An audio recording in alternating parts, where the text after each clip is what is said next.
ونعوذ بالله من شرور أنفسنا ومن سيئات أعمالنا من يهده الله فلا مضل له ومن يضلله فلا هادي له ونشهد أن لا إله إلا الله وحده لا شريك له ونشهد أن سيدنا ومولانا محمدا عبده ورسوله أرسله بالحق بشيرا ونذيرا وداعيا إلى الله بإذنه وسراجا منيرا أما بعد فأعوذ بالله من الشيطان الرجيم أولئك الذين امتحن الله قلوبهم للتقوى لهم مغفرة ورزق كريم وقال النبي صلى الله عليه وسلم اللهم علمه الكتاب والحساب وقه العذاب أو كما قال النبي صلى الله تعالى عليه وسلم صدق الله العظيم وصدق رسوله النبي الكريم ونحن على ذلك لمن الشاهدين والشاكرين والحمد لله رب العالمين.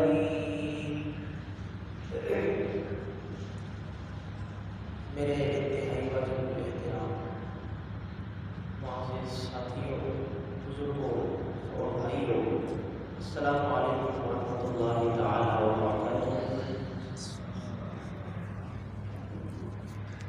اللہ رب العزت کا بہت بڑا احسان ہے، بہت بڑا کرم ہے کہ اللہ رب العزت نے ہمیں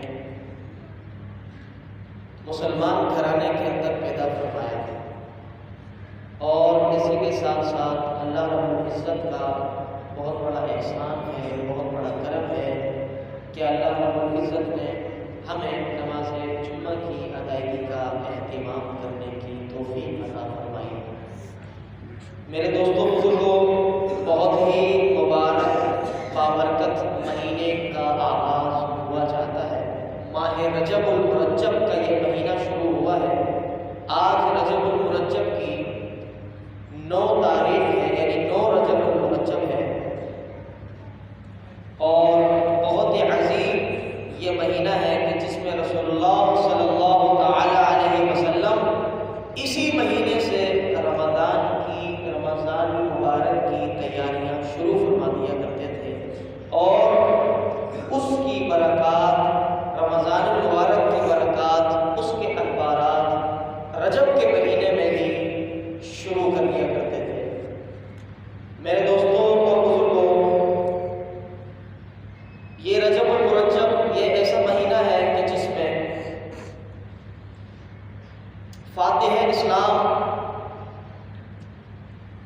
حضرت سیدنا امیر معاویہ رضی اللہ تعالی عنہ کی وفات کا دن ہے۔ اس مہینے میں حضرت امیر معاویہ رضی اللہ تعالی عنہ وفات پا چکے تھے۔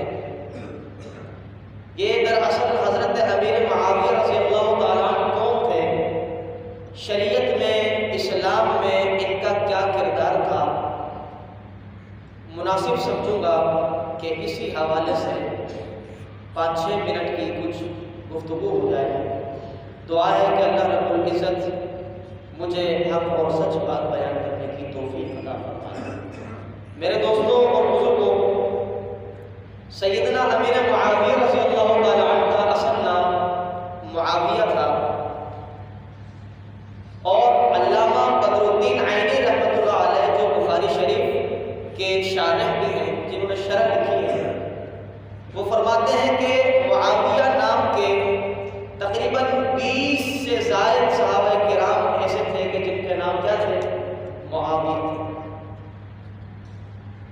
اب یہاں پر شیطان ایک بہت بڑا حملہ کرنے کی کوشش کرتا ہے، وہ یہ کہ بھائی معاویہ نام کا تو مطلب ہی ٹھیک نہیں ہے، معاویہ نام کی ڈکشنری اور لغت کے اندر اس کا معنی ہی تو پھر اس کا نام رکھنا یا کسی صحابی کے نام سے اس کو منسوب کر دینا یہ بھی ٹھیک نہیں ہے۔ تو جب معنی ٹھیک نہیں ہے تو نام رکھنا بھی ٹھیک نہیں ہے۔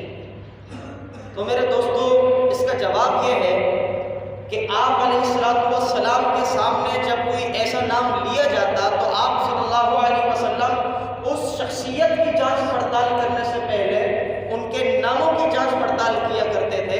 اگر کسی شخص کا نام ڈکشنری یا لغت کے اعتبار سے ٹھیک نہیں ہوتا تو پھر اس نام کو تبدیل کر دیا اور متغیر کر دیا کرتے تھے۔ لیکن حضرت امیر معاویہ رضی اللہ تعالیٰ عنہ ایسی شان و شوکت اور بصیرت کے حامل شخصیت تھے کہ آپ صلی اللہ علیہ وسلم نے اپنی زبان نبوت سے سینکڑوں دفعہ امیر معاویہ رضی اللہ تعالیٰ عنہ کے نام سے ان کو نہ صرف یہ کہ پکارا بلکہ ان کو دعاؤں سے بھی نام لے کر نوازا گیا اور نام تبدیل کرنے کی نوبت نہیں آئی۔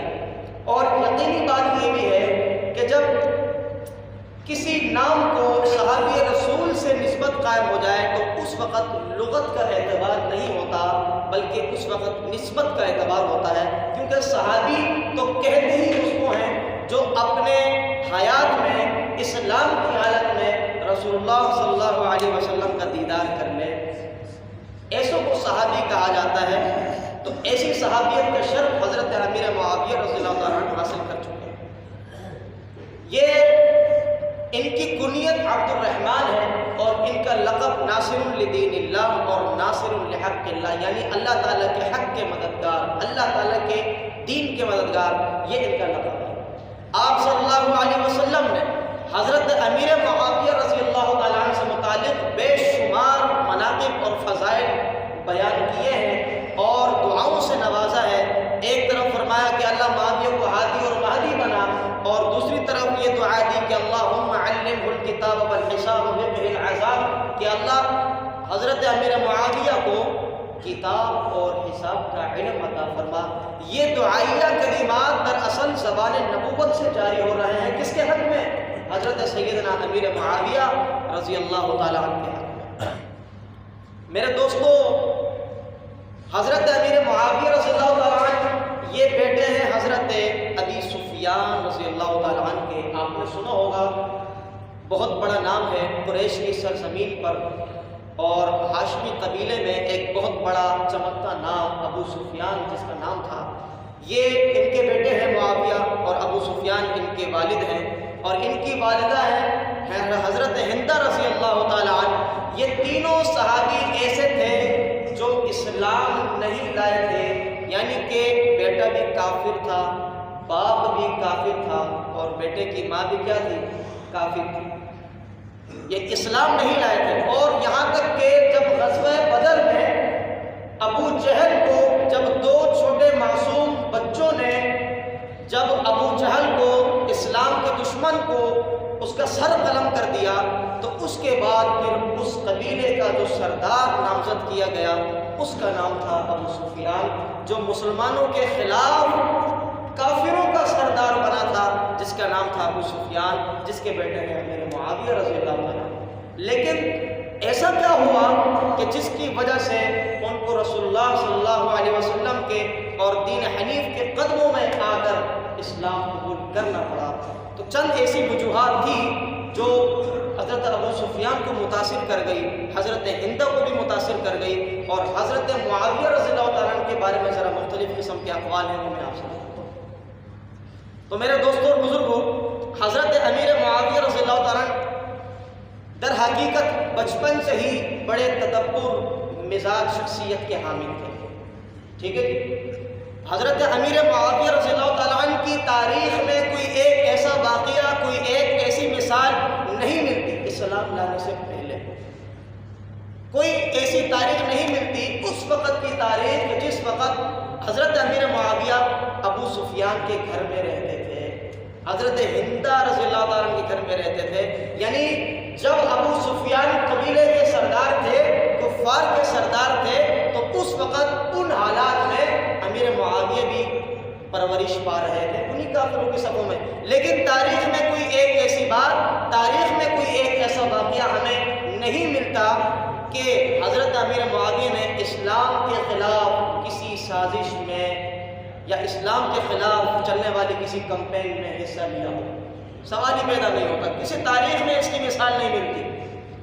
جیسے ہی بڑے ہوئے، یہ چونکہ آپ علیہ الصلوۃ والسلام کی نبوت سے 5 سال قبل اسلام ان کی پیدائش ہوئی تھی، اور اس کے بعد جب ہجرت کا وقت ہوا اس وقت ان کی عمر 18 سال تھی۔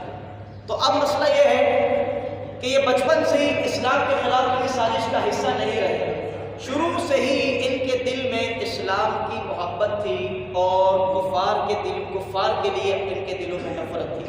کیوں؟ اس لیے کہ یہ سب کچھ اپنی آنکھوں سے مشاہدہ کر رہے تھے۔ آپ کو یاد ہے جب صلح حدیبیہ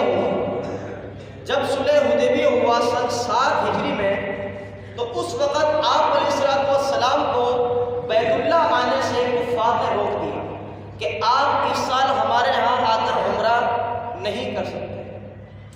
جب نہیں کر سکتے تو مطلب یہ ہوا کہ آپ یہاں سے واپس چلے جائیں اور آئندہ سال تشریف لائیں۔ اب حضرت امیر معاویہ سارے مناظر دیکھ رہے تھے۔ اس وقت آپ صلی اللہ علیہ وسلم نے ایک معاہدہ قلم بند فرمایا، اور اس معاہدہ جب ہوا اور معاہدے میں یہ طے پایا کہ ہم اس سال حج نہیں کریں گے، عمرہ نہیں کریں گے، بلکہ آئندہ سال عمرہ کریں گے۔ اور اس وقت پھر حضرت عثمان غنی رضی اللہ تعالیٰ عنہ کی شہادت کی خبر بھی پھیل گئی، تو پھر جتنے بھی لوگ 1400 صحابہ کرام آپ صلی اللہ علیہ وسلم کی جماعت کے اور ساتھ آ کر بیت رضوان کے اوپر آپ صلی اللہ علیہ وسلم کے ہاتھ پہ ہاتھ ڈال کر بیعت کر رہے تھے کہ ہم مر جائیں گے، ہم شہادت دے دیں گے، لیکن حضرت عثمان کو لیے بغیر یہاں سے واپس نہیں جائیں گے۔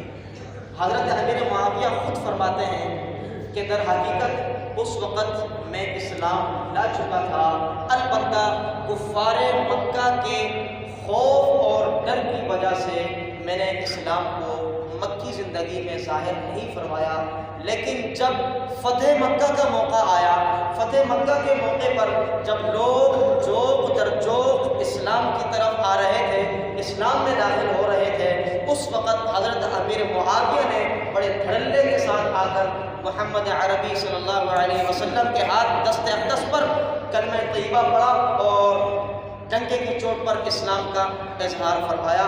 اسی طریقے سے حضرت ابو سفیان رضی اللہ تعالیٰ عنہ جو حضرت امیر معاویہ کے ابا حضور تھے، انہوں نے بھی آ کر آپ صلی اللہ علیہ وسلم کے دست اقدس پر کلمہ طیبہ پڑھنا ان کو نصیب ہوا۔ اسی طریقے سے حضرت ابو سفیان کی بیوی جو حضرت سیدنا ہندہ رضی اللہ تعالیٰ عنہ ہے، وہ بھی آ کر رسول اللہ صلی اللہ علیہ وسلم کے ہاتھ پر اسلام کو قبول کرتی ہیں، اور حضرت امیر معاویہ کے بھائی حضرت یزید بن ابی سفیان رضی اللہ تعالیٰ عنہ بھی رسول اللہ صلی اللہ علیہ وسلم کے ہاتھوں آ کر اسلام کو قبول کرتے ہیں۔ تاریخیں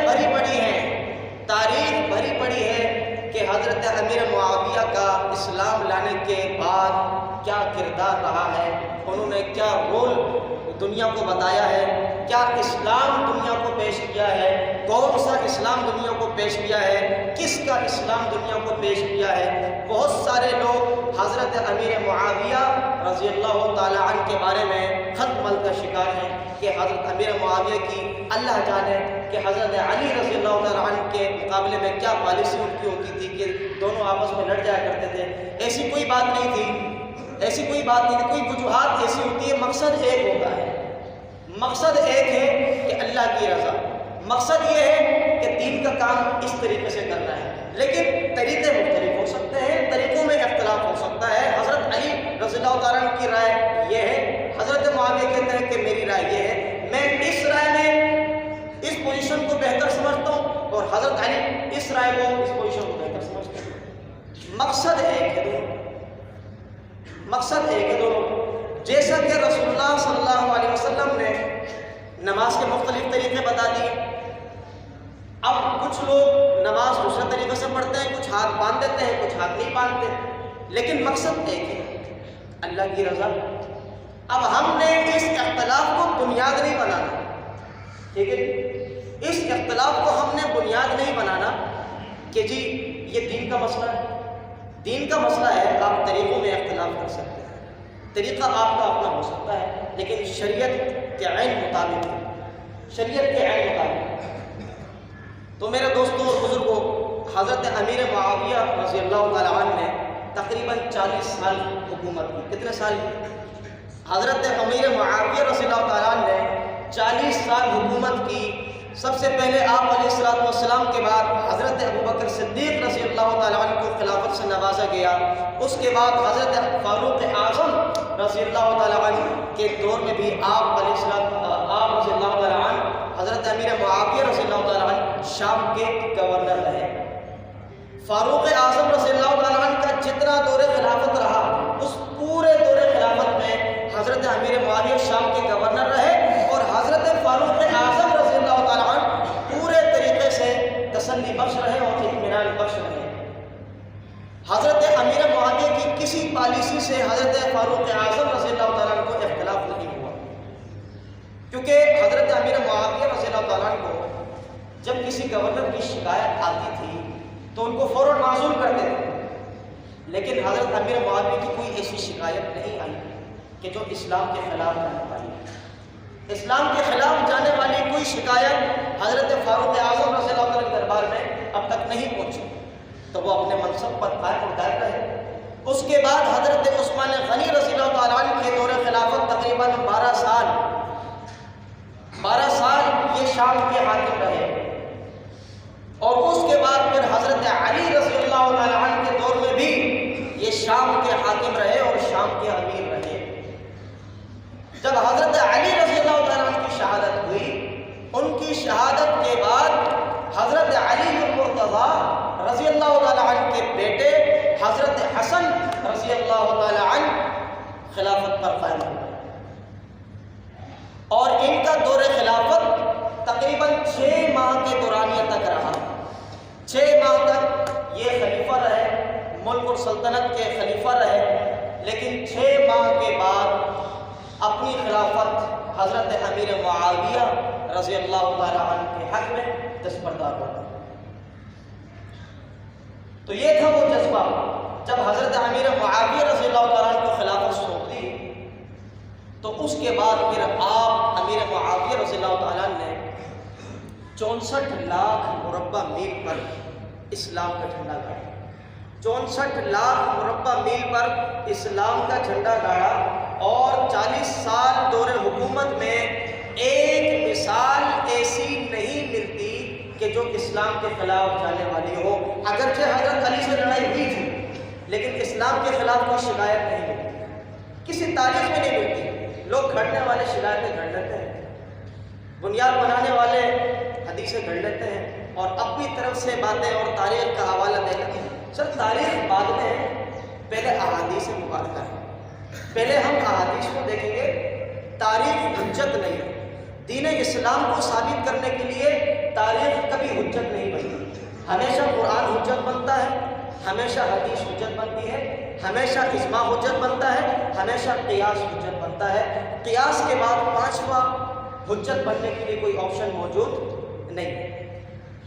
تو لہٰذا حضرت امیر معاویہ رضی اللہ تعالیٰ عنہ کے تدبر کا یہ ان کے علم اور ان کی بردباری کا اندازہ اس واقعے سے لگائیں کہ حضرت سودا رضی اللہ تعالیٰ عنہ جنگ جمل ہو رہی ہے. حضرت امیر معاویہ کا لشکر اور حضرت علی المرتضیٰ کا لشکر آمنے سامنے. اب آپ دیکھیں کہ یہ لڑائی کس قسم کی ہو رہی ہے اور کس نوعیت کی ہو رہی ہے.